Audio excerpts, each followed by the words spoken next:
नमस्कार प्रिय दर्शकों, स्वागत है एक बार फिर से आप सभी दर्शकों का ज्ञान की बात यूट्यूब चैनल में। प्रिय दर्शकों, आज एक बार फिर से नई वीडियो नई जानकारी लेकर हम हाजिर हुए हैं। प्रिय दर्शकों, आज की जानकारी बहुत ही ज्ञानवर्धक है, बहुत ही रहस्यमयी है। ये जानकारी बहुत ही शिक्षाप्रद है। इसीलिए हम लोगों का एक शब्द है प्रणाम के लिए, दंडवत। दंड कहते हैं लकड़ी को, लकड़ी की तरह गिर जाना, तब दंडवत है। अब आजकल तो ये शब्द रह गया है। एक सज्जन कह रहे थे दंडवत महाराज पर वो पड़े नहीं थे, खड़े थे। तो किसी ने कहा ये कैसा दंडवत? हमने कहा दंडवत तो है, दंडवत है, खड़े हैं, पड़े नहीं।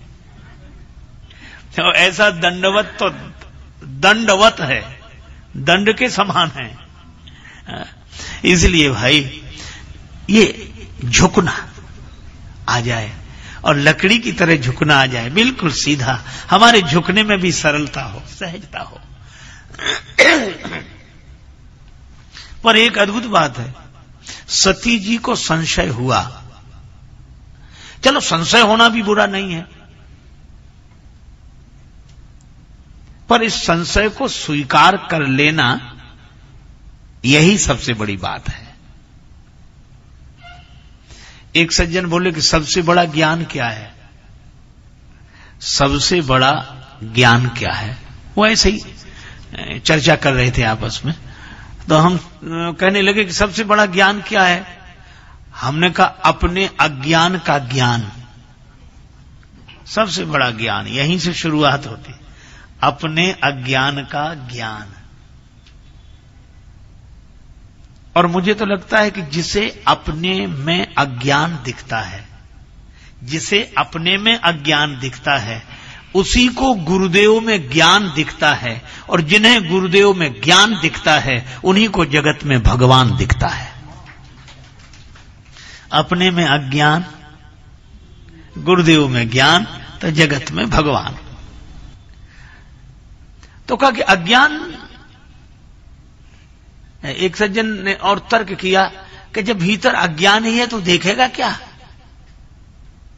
ज्ञान हो तब तो दिखे, अज्ञान में तो कुछ नहीं दिखता, और जो अज्ञान से भरा है वो कैसे दिखेगा? हमने कहा बात तो आपकी सही है कि अज्ञान में कुछ नहीं दिखता। इसे ऐसे भी सोचना चाहिए कि अंधेरे में कुछ नहीं दिखता, पर अंधेरा तो दिखता है। यह सही है कि अंधेरे में कुछ नहीं दिखता, किंतु अंधेरा तो दिखता है। पर एक बात है, क्या? अंधेरा भी आंख वाले को दिखता है। अंधेरा आंख वाले को ही दिखता है, और जिसमें आंख ही नहीं है उसे अंधेरा भी नहीं दिखेगा, और जिसे अंधेरा नहीं दिखा उसे उजाला भी नहीं दिखेगा। तो जिसके पास अपने अज्ञान को देखने की आंख होती है, उसी को गुरुदेव के ज्ञान को देखने की आंख होती है, और उसी के पास भगवान को देखने की आंख होती है। तो भगवान तो सामने है, किंतु सती जी को संशय तो हुआ, पर उस संशय को स्वीकार नहीं करते। एक बार एक महात्मा जी ने अपने 3 चेलों को उपदेश दिया कि बेटा कुछ परोपकार का काम किया करो। तीनों बोले जरूर करेंगे गुरुजी।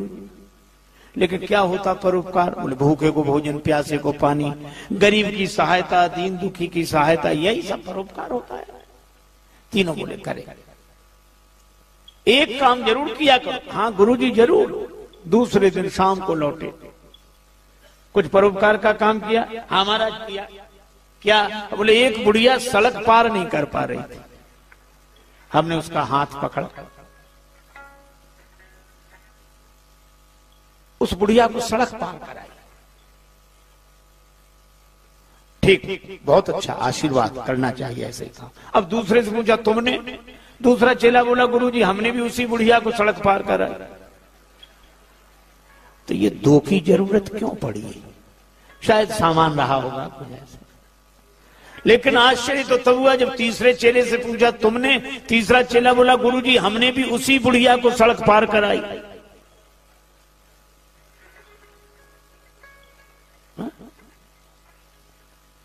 अब गुरुजी के आश्चर्य का ठिकाना नहीं रहा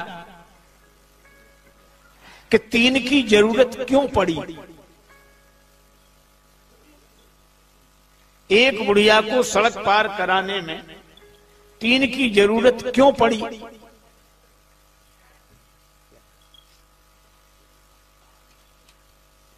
तीन की जरूरत क्यों पड़ी। तो तीनों बोले गुरुजी दरअसल बात यह थी कि बुढ़िया को सड़क पार करना ही नहीं था। तो तुमने सड़क पार क्यों कराई। बोले हमें परोपकार करना था।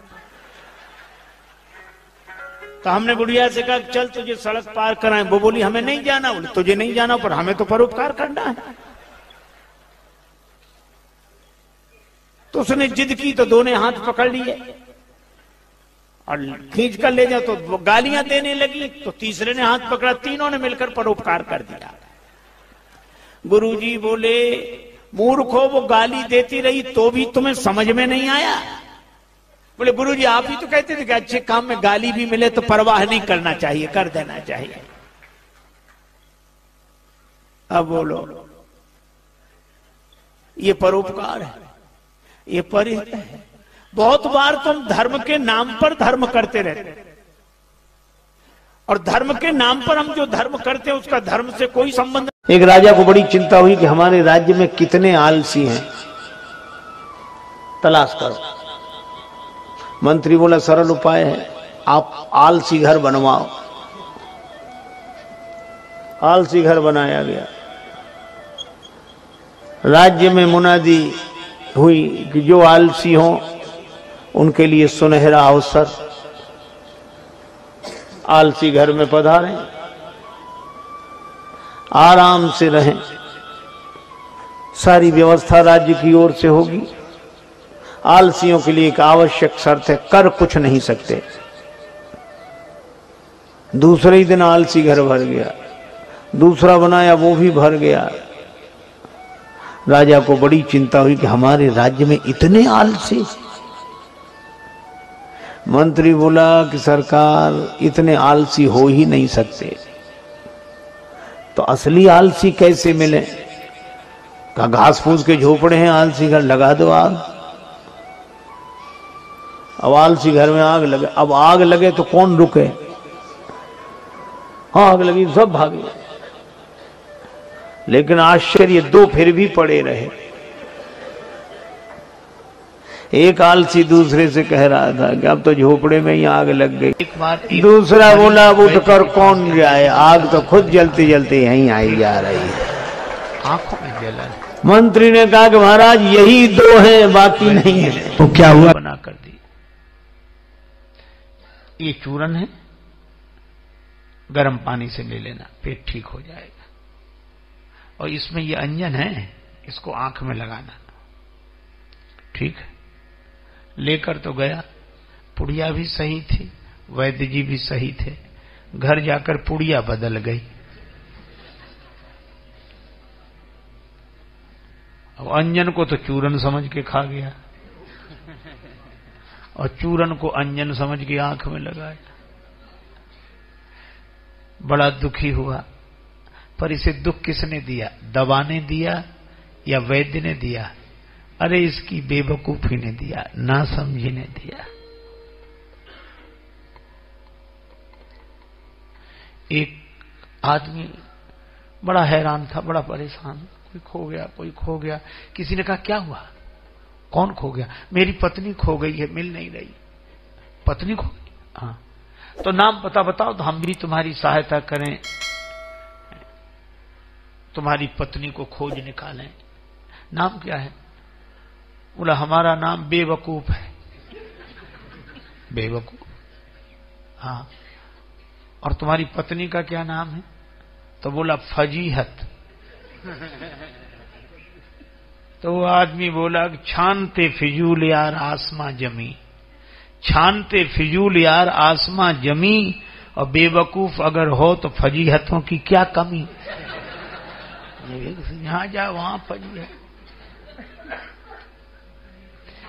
तो उस आदमी की मूर्खता ने दुख किया दिया। न वैद्य ने दिया, न दवा ने दिया, दवा बदल दी।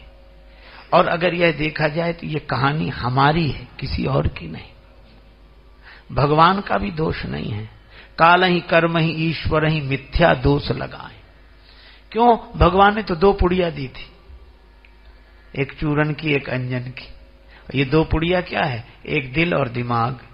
भगवान ने कहा कि तुम सुखी रहोगे संसार में, एक काम करना। क्या? दिमाग लगाना दुनिया में और दिल लगाना हम में। अब हमने पुड़ियां बदल दी, दिमाग लगाए हैं भगवान में और दिल लगाए हैं दुनिया में। और कुछ नहीं, केवल इतनी सी बात है। इसलिए रोते हुए आते हैं। क्या बोल महाराज, हम बड़े दुखी हैं। क्यों? क्या हुआ? हमारा तो दिल टूट गया। दिल टूट गया? किसने तोड़ दिया? हमारे अपने लोगों, हमारे घर वालों ने दिल तोड़ दिया।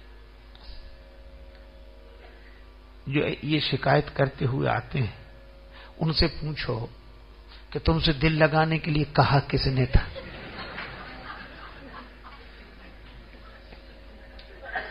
दिल टूटने की तो खबर देने आते हैं, और जब दिल लगाने जाते तब नहीं पूछा।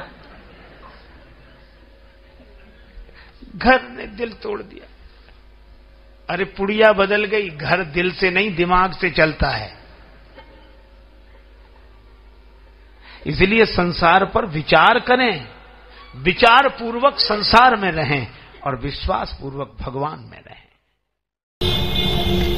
एक बार 2 बड़े संपन्न श्रीमंत सेठ बैठे थे, आपस में चर्चा हुई।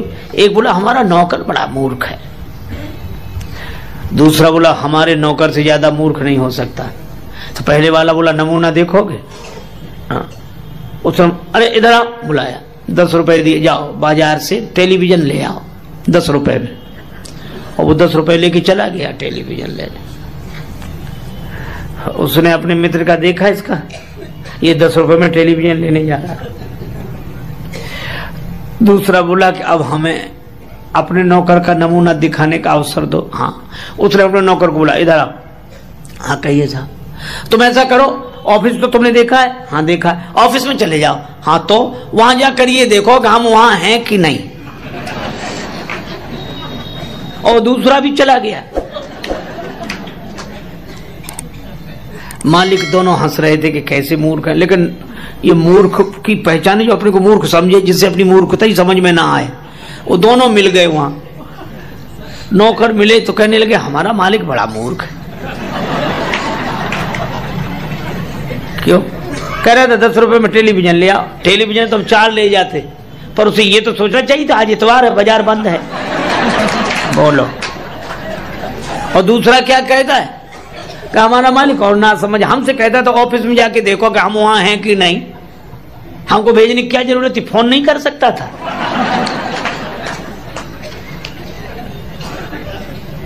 दोनों ही नहीं समझ रहे। एक गुरुजी ने एक चेला बनाया। सो चेला बनते ही वो बोला कि गुरुजी अब आप गुरु, हम चेला, हमें कुछ सुनाओ। पहले शिष्य लोग कहते महाराज कुछ समझा दो, अब समझा, सुनाओ। तो गुरुजी ने कहा कि बेटा राम राम किया करो। अरे कहिए साधारण सब लोग लेते, इसमें क्या है। गुरुजी भी समझ गए कि चेला नहीं गुरु ही मिला है। तो गुरुजी ने कहा कि बेटा रामायण, रामचरितमानस, रामायण और सब। बोले ये भी साधारण चीज, सब लोग गाते हैं, रामायण में क्या है। ऊंचा सुनाओ, ऊंची बात। गुरुजी ने कहा फिर गीता, हाँ ये कुछ चलेगी। तो गुरुजी बोले महात्मा आज सुनाते हैं, गीता कल सुनाएंगे, महात्मा ही सुनाओ। तो गुरुजी ने वही श्लोक सर्वोपनिषदो गावो दोग्धा गोपाल नंदना और 12 सभी उपनिषद जो हैं सो गाय हैं, दोहने वाले भगवान श्री कृष्ण हैं। और यह गीता ज्ञान ही दुग्ध है, पान करने वाला बछड़ा अर्जुन है। और चेला कहे वाह महाराज, आ महाराज क्या बात, क्या बात, वाह वाह वाह। सो गुरुजी 1 घंटे की जगह 1.5 घंटे बोलते रहे। बाद में गुरुजी ने कहा कि बेटा कुछ समझ में ना आया हो तो पूछ लो। बोला हमें समझना है, आप कम समझाते हो, हम ज्यादा समझते हैं। गुरुजी ने मन ही मन कहा कि हम ही नहीं समझ पाए पहले तुम्हें, लेकिन फिर भी कहा कि हम गुरुजी हैं तो कुछ तो पूछ लो, गुरु होने की कुछ। अच्छा, तो और सब समझ में आया, एक एक अक्षर समझ में, एक जरा सी बात समझ में नहीं आई। गुरुजी बोले वो क्या? बोले आप बार बार कहते थे दो गधा गोपाल नंदना, तो ये दो गधा कौन थे? बोलो। सो गुरुजी ने माथा पीटा। चेला बोला बताया नहीं दो गधा कौन थे? गुरुजी बोले एक हम और दूसरे तुम।